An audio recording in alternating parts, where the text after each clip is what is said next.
Wait lang ha. Unsa? Pila man na ka decimal point nga ng 0? Kuma na?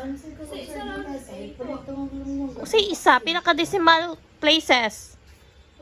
Oh, usi mong answer. Ha? Usi 34. Yung sa di ba na pag minus Wilma?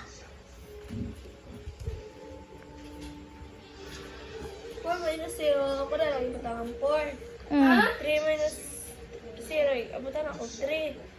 8 minus 7 is 1. 6 minus 6 equals 0. So, asa ba ang decimal? So, 1 point dire sa, 0, 1, tapos dire sa taban niyo. Okay, so the answer? 1 point? 1.1. Ay, di. 34? Oh, 34. Di pa dyan ka makabasa sa 34?